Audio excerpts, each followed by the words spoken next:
Good morning, guys. It's Jessica at Seeds Sanity. I don't know what you're doing at 6 a.m. on a Saturday, but I woke up and thought to myself, oh my gosh, I gotta get my potatoes in the ground. So we are down here in Zone 9B, Tampa Bay, Florida area, and I have not yet planted my potatoes, so I need to get on it. It's a great time now to plant potatoes, and I'm not talking sweet potatoes, I'm talking your good old-fashioned regular potato. In this case, I've got a red potato, and it's funny, it's almost purple. So I've got two different types of potatoes here, and I just wanted to tell you a little bit about planting potatoes. So you can grow your potatoes in the ground, you can grow them in containers, does not matter.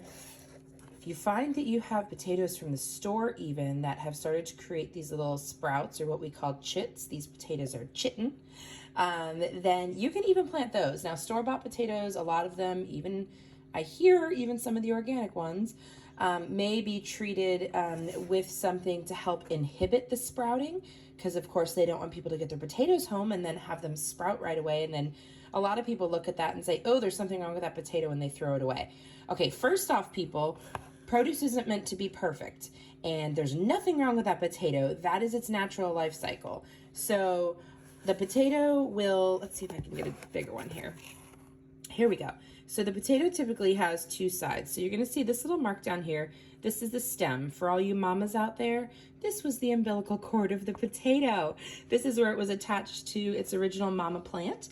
And so you'll have the stem on one end, and typically your chits are gonna grow on the exact opposite end. That's where you're gonna see most of your chitting. Obviously there's gonna be some around, but you'll notice most of the time you're not gonna get any chits down here in this bottom half of this potato where the stem was. So this one has a couple of chits, or what some people would call the eye of the potato. There's a couple other small ones coming out, and these small ones will grow just fine. If they're not looking this large, that's okay. No big deal. So basically, what you're gonna do, you have two options. You can use your grocery store potatoes if you want to, but you can also purchase something called seed potatoes. Seed potatoes are just potatoes that were stored the year before, typically placed in sand and put in a cool, dry environment. And they were saved for the specific purpose of making potatoes the next year. They're selected to be, making sure that they're disease-free and kept in a sanitary manner, so that they'll hopefully be free of rots and disease for next year's usage. So that's what these are. I got these seed potatoes from my local nursery, because y'all know I like to shop at my local feed shops and nurseries.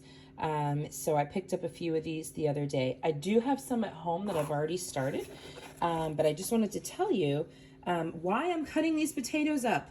If they look so great and they're already starting to sprout, why am I not just planting these little guys directly into the ground? Well, here's why.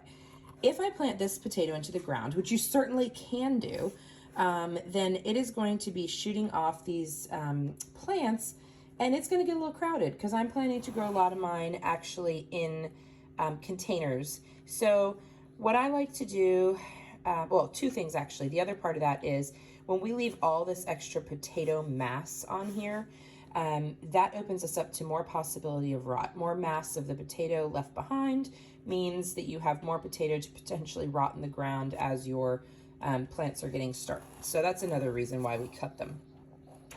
So basically it's super simple. I just grab a potato, and in this case I would say, okay, well, I'll leave this chit and this chit to be their own thing. So one-handed on the stove, I'm going to literally just come and cut my potato. There we go. Because who needs a cutting board to protect the surface of your stove while you just cut directly on it? So I've got one little nice looking chit on here. What do we do about this part? You see that shine there?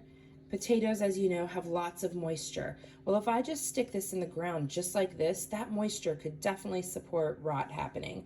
So what we do with these potatoes once we cut them, and I can come in here actually and make another cut and remove some of this other, some of this other potato mass here. I do see another chit there, so if I do it, I'm gonna do it across here. Yeah, I think I will. I'm gonna go ahead and cut that down to size a bit. Now, your grandmammy, your grandma, your grandpappy, your grandpa, they would probably tell you, do not waste this piece of potato. This is a good piece of potato, people. It does not need to be thrown away. The only reason you would need to throw this away is if it has super greened from being exposed to the sun. But otherwise, no need. So our potatoes cut, we've got our chits available, or our eyes, whatever you like to call them. And the second part of the process is we need to let these cure or harden over. We need to let them heal. So if we stick it right into the ground all wet like that, like I said, it's going to give us an opportunity for rot. So we're not going to do that. We're going to lay them out and let them heal up a bit. I'm going to grab another tray. These I have probably let heal a bit longer than necessary, but that's fine. No problem. I'm going to get these in the ground this week, or this weekend, I should say. It's Saturday.